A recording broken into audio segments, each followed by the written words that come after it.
Martin Brundle, good to see you here. We're at the start of another season already. What's your view on this current season? Really looking forward to 2010 in Formula One. We've got new cars and drivers on the grid. We've got Lewis versus Michael Schumacher, something we thought we were going to be denied forever. Michael versus Ferrari and the rest of the world. Now he's joined Mercedes-Benz. 4 world champions on the grid, all of whom could win a race or even the championship. We're not going to know where to look first. Yeah, so many factors that have come into the equation this year. But first of all, let's look at that British dream team of Lewis and Jenson. What's your views on that one? Well, I think Jenson's got his work cut out to beat Lewis Hamilton in his own backyard in a team that he's made his own. I wouldn't underestimate Jenson. He's fast, and of course he's won a world championship, and that's for a very good reason, and that's he can get the job done. And I think it depends how the cars perform, whether it needs a bit of finesse and minding your tyres, or whether you've got to manhandle them, as to which driving style is required for 2010 with no refuelling, for example, and much heavier cars at the start of the Grand Prix. So we'll wait and see, and it will be very close, but I think Lewis must have the upper hand there. Do you think it's too close to call at the moment? Between Lewis and Jenson, let's see how the cars perform.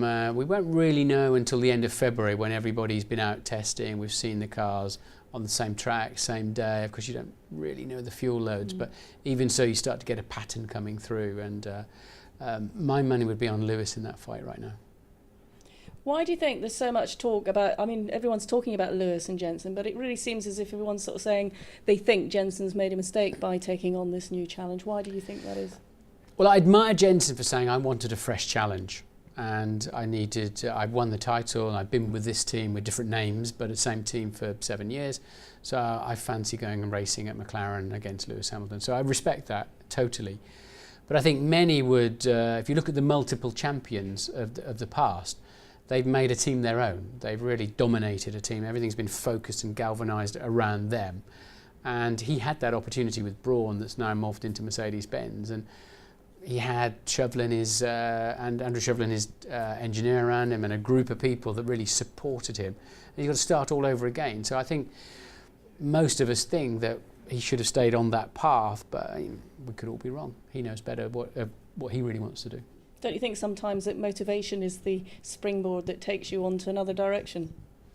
I think a challenge is, yeah, but it's very complex business, Formula One. You need so many things to be right. It's in your own head, your own driving skills, the technical support, the way the car's designed around you, how, the dynamics of the car, how it handles. So there's so many aspects to it that, over a period of years, you get that really fine-tuned, and then suddenly you have to start again.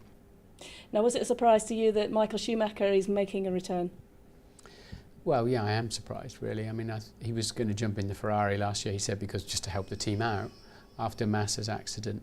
And now, of course, he's back full-time for his own. I think that sort of whetted his appetite, and he decided that he'd be better driving a Formula One car than bouncing down the track on his head, having fallen off a motorbike.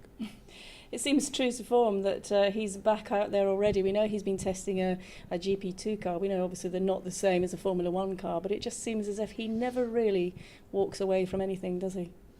Well, I think when you've been in Formula One a long time, you've been a professional racing driver, and Michael was one of the early ones where he was, always a professional driver, never really had a proper life or a proper job, has he? He's been groomed to be the star that he is, and you get tired of the media and the travel and the technical meetings, and so you lose the need to do it. You never lose the speed really until your eyesight goes.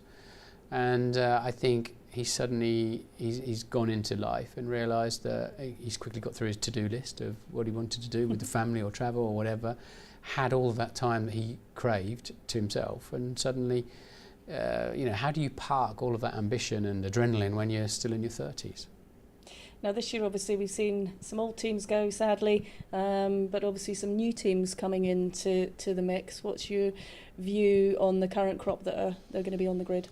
Well, we'll have to wait and see if they make it to the grid and how fast the cars. I think the Cosworth will be solid. I wouldn't underestimate any of the new teams. I've learned that in Formula One. Never underestimate anybody, actually. I think it's going to be tough for them. Their cash burn every week must be horrendous. And worse still, the first 4 races are all long-haul flyaways. So if they're carrying reliability issues or shortage of parts, then they're going to be tested in the extreme in the early part of the season. So I think is a great story for Formula One, much more interesting than an underperforming Toyota or BMW, frankly. Do you think that it'll sort of be a bit of a division, really? There'll be the sort of the front runners, the obvious front runners, and then it'll be the best of the back runners? I think so. I think to an extent it'll be a two-class grid. I'm sure one of the new teams will get the chassis just about right, have some good Cosworth horsepower and be in the mix and do a good job. I think from time to time we'll have to politely look the other way while they get their act together. Any surprises in store for this year, do you think? Well, I think it could be so many, frankly. I mean, the last 3 seasons have been epic, and this one should be even more interesting, really. I mean, I've been asked here at the show, who's going to win the world title? I have no idea whatsoever. It's just a guessing game at this point, until we see how the cars are shaping up.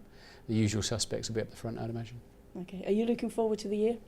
I can't wait. I mean, I'm looking forward to 2010 more than some of the years when I was driving, when I knew I had a bit of a shed to drive for the season and to carry on my back. So I think it's going to be awesome.